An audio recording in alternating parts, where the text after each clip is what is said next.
Good morning all of you. Adarsh classes में आपका स्वागत है।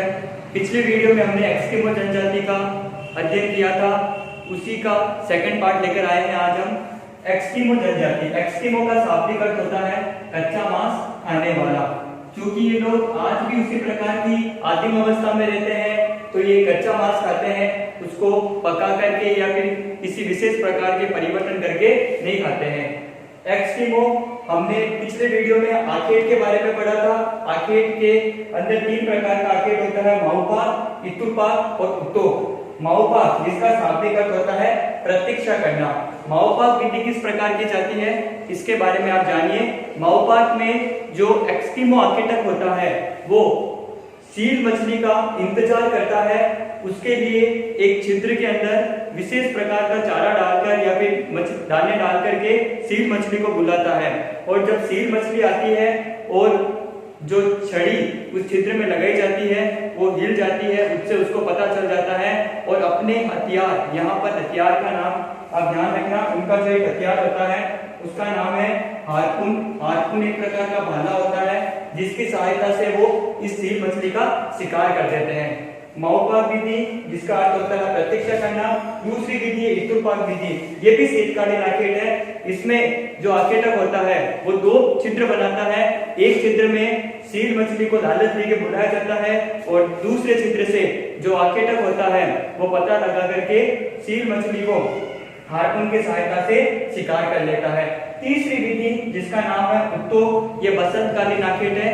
इस विधि के अंदर, उत्तोक विधि के अंदर जब गर्मियों का आगमन हो जाता है तो मछलियां जो होती है वो श्वास लेने के लिए समुद्र के तट पर आती है और उनका भाले या किसी अन्य हथियार की सहायता से आसानी से शिकार कर लिया जाता है। आर्केड की 3 विधियां हैं। पहली विधि माओपाक, दूसरी विधि इतुपाक, तीसरी विधि है उत्तोक। माओपाक जिसका शाब्दिक अर्थ होता है प्रतीक्षा करना, इसमें प्रतीक्षा के तहत सील मछली का शिकार किया जाता है। इतुपाक में 2 छिद्र बना करके शिकार किया जाता है और उत्तोक जहां पर मछलियां श्वास लेने के लिए आती है और उनका आसानी से शिकार कर लिया जाता है। अब हमारे दिमाग में आता है यहाँ पर कौन कौन से जीव जंतु पाए जाते हैं जिनका शिकार होता है। जीव जंतु में देखिए आप, सील मछली जो मुख्य इनका भोजन है, सील मछली, व्हेल, रेनडियर। रेनडियर एक प्रकार का जीव होता है जो ध्रुवीय प्रदेशों में पाया जाता है। केरिबो जिसे बारहसिंगा के नाम से भी जाना जाता है। खरगोश, ध्रुवीय भालू, वालरस आदि यह वहां के जीव जंतु हैं जिनका ये लोग शिकार भी करते हैं और इनकी हड्डियों से और इनकी ताज से विभिन्न प्रकार के औजार, यंत्र, वस्त्र भी बनाए जाते हैं। इसके बाद में यंत्र व उपकरण, कौन कौन से ये यंत्र व उपकरण काम में लेते हैं, जिसमें आपको पहला यंत्र दिख रहा होगा कयाक। कयाक एक प्रकार की नाव होती है। एस्किमो जब सील मछली का शिकार करता है तो इसी कयाक का प्रयोग करता है, यानी आप यहाँ पर ध्यान रखना, कयाक एक प्रकार की नाव होती है जो शिकार में प्रयुक्त की जाती है। दूसरा है उमियाक। उमियाक बड़ी नाव को उमियाक कहते हैं और छोटी नाव को कयाक कहते हैं। फिर हमारे पास में तीसरा आता है स्लेज। स्लेज एक प्रकार की गाड़ी होती है, यहाँ स्पष्ट समझना, बर्फ पर चलने वाली पहिए विहीन गाड़ी को, बर्फ पर चलने वाली पहिए विहीन गाड़ी को स्लेज कहते हैं, जिसे कुत्ते व रेनडियर के द्वारा खींचा जाता है। ये इनकी गाड़ी हो गई, ये यातायात का एक प्रकार का साधन हो गया, यातायात का साधन है, एक प्रकार की गाड़ी है। उसके बाद में हार्पून जो पहले भी स्पष्ट किया था, इनका एक भाला होता है जिसके पीछे रस्सी बंधी हुई होती है जो शिकार में प्रयुक्त किया जाता है। इस प्रकार से हमने जीव जंतु, यंत्र व उपकरण देखे। अब हम पढ़ेंगे किस प्रकार के वस्त्र पहनते हैं। ध्यान रखना, वस्त्र बनाने का जो कार्य होता है वो महिलाओं के द्वारा, स्त्रियों के द्वारा किया जाता है और इनके जो वस्त्र होते हैं वो ध्रुवीय भालू के बालों समूह से बनाए जाते हैं और इनका जो वस्त्र है तिमियाक, इनके वस्त्र को कहते हैं तिमियाक। एक बाहादार जर्सी नुमा वस्त्र होता है, जो लंबी बाहों का वस्त्र होता है, उसको ये तिमियाक कहते हैं। तिमियाक के बाद में दूसरा आता है अनुहार। तिमियाक के ऊपर पहने जाने वाला, काफी बार सर्दियों में हम भी ऐसे ही कपड़े पहनते हैं, नीचे कुछ पहन लेते हैं, ऊपर उसके ऊपर भी कुछ पहना जाता है, तो तिमियाक के ऊपर जो वस्त्र पहना जाता है उसको अनुहार कहते हैं। और नीचे लिखा हुआ है कार्मिक। कार्मिक इनके जूते होते हैं कुछ लोग इनको मुलुक्स भी बोलते हैं। कार्मिक जूते होते हैं जो बर्फ से, ठंड से इनकी रक्षा करते हैं। इस प्रकार इनके 3 वस्त्र जो परीक्षा के लिए भी महत्वपूर्ण है, तीमियान, अनुहार और कार्मिक। तीमियान बाहरदार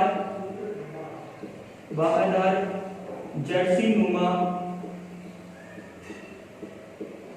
वस्त्र होता है। उसके बाद में अनुभाग, जो तीमियान के ऊपर पहने जाने वाला वस्त्र होता है उसको अनुभाग कहते हैं।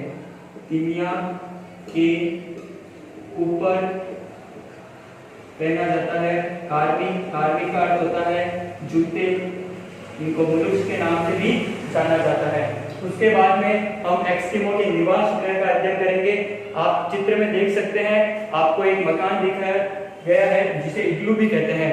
ये जो मकान इग्लू होता है वो बर्फ का बना हुआ होता है और उसमें विभिन्न प्रकार की सील और अन्य जीव जंतुओं की हड्डियों का प्रयोग किया जाता है। इग्लू जो होता है वो शीतकालीन घर होता है। एक और विशेष प्रकार का घर होता है जिसे कर्मक के नाम से जाना जाता है। यहाँ आप कंफ्यूजन में रहेंगे, कर्मक और कार्मिक। कार्मिक का अर्थ होता है जूते और कर्मक का अर्थ होता है घर। इग्लू और कर्मक दोनों ही इनका निवास गृह होते हैं। इसके अलावा गर्मियों में ये लोग तंबू या विभिन्न प्रकार के छायादार टेंट वेंट लगा करके निवास करते हैं। इग्लू एक विशेष प्रकार का निवास गृह होता है। इसको आप परीक्षा में भी चित्र बना करके दिखा सकते हैं। और दूसरा जो है कर्मक, इसका स्क्रीनशॉट ले लीजिए आप। आपने स्क्रीनशॉट ले लिया होगा। अगला जो हमारा अध्ययन रहेगा एस्किमो जनजाति, उसके नेक्स्ट बिंदु के रूप में हम पढ़ेंगे समाज व संस्कृति। किस प्रकार का इनका समाज होता है, क्या इनकी संस्कृति होती है। समाज व संस्कृति में ध्यान देना, ये लोग भी पितृसत्तात्मक समाज में निवास करते हैं। इनका पितृसत्तात्मक परिवार होता है। स्त्री और जो पुरुष होते हैं दोनों एक जैसे वस्त्र पहनते हैं। इसके बाद में यह लोग बहुपत्नी प्रथा इनमें प्रचलित है। इनका एक स्वभाव होता है, ये सरल व हंसमुख होते हैं।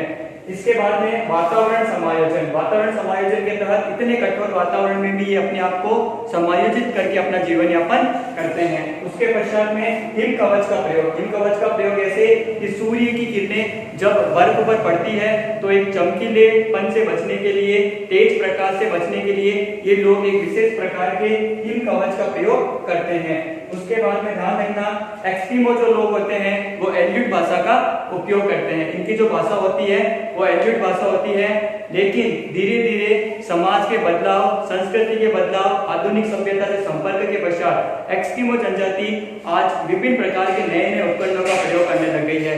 जैसे आपने देखा होगा स्लेज गाड़ी का प्रयोग करते थे, लेकिन वर्तमान में ये लोग स्नो स्कूटर और विभिन्न प्रकार के मोटर चालित स्कूटरों का प्रयोग करने लग गए हैं।